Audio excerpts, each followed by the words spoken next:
Hi, my name is Monte. I interviewed my papa, Lee Walker, for my changes project. In his 67 years, my papa has seen a lot of change in his life, like marriage and his service in the Air Force. He and his two sisters grew up in Lafayette, Indiana. When he was in second grade, America was living in the fear of the spread of cognitive and starting to hear rock and roll. He said his fifth grade teacher was Mr. Taylor. Wait a minute, I wasn't supposed to say that. Yes, I was. Hold on. And you? Talk louder. Yes, in the future you develop time travel and use it to follow your papa through his life. Help with this changes project. Really? It seems a bit far-fetched. How did I figure out time travel? Not even allowed to stay up past 8:30. Don't worry about it. Trust me, this is for the better. Okay, future Monty, what did you find out? Thank you. First, they went back in time and posed as a student in Papa's third grade class.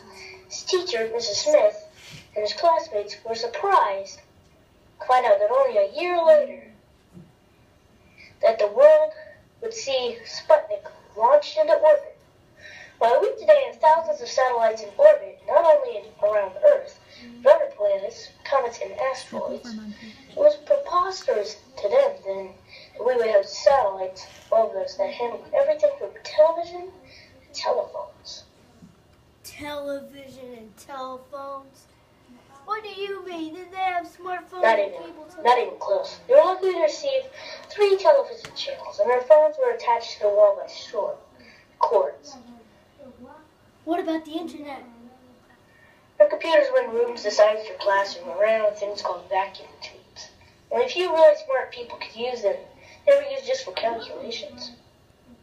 So they didn't play Minecraft back then?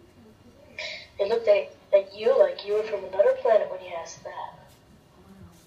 So then what? Next, I went to see Papa in college. Hold on, you were 7.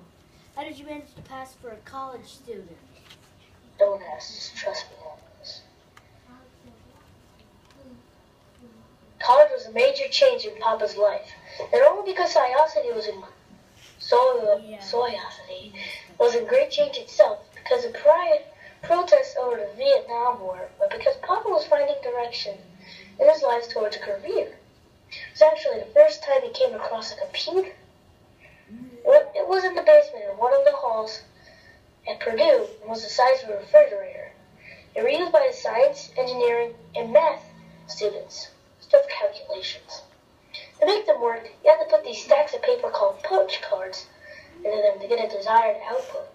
Some students, thinking they were funny, used to slip extra cards into other people's stacks, create all sorts of funny results. That doesn't seem very funny. You had to be there, I guess. What about space? What was going on then?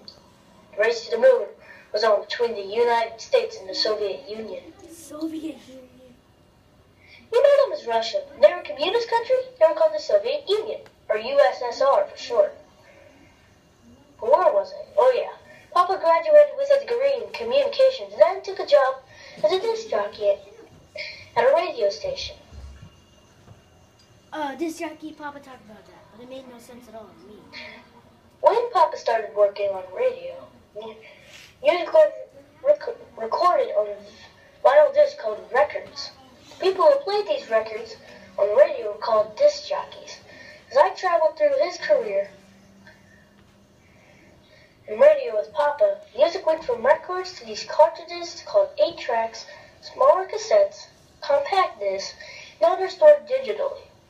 Papa started in radio. He had to rush around the studio to make sure that songs, commercials, and other portions of his show were over the air on time. Papa changed from a disc jockey to a station manager to a sales over time.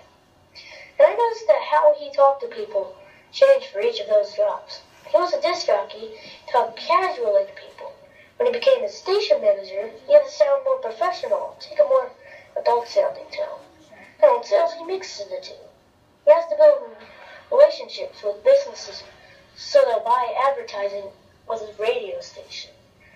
He has to be friendly and trusted now.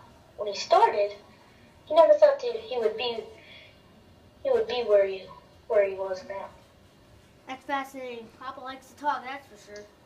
What about the Cold War thing that he was supposed to tell me about when I interviewed him? You know, we never got around to that. Oh, well. Is there anything else you have to tell me? Like who I marry, what I become when I grow up? I don't know. I invented time travel. Went back in time to help you with your project, and then had to figure out how to show up in class in your classroom there. It takes a lot of time. You're only 7. I guess so.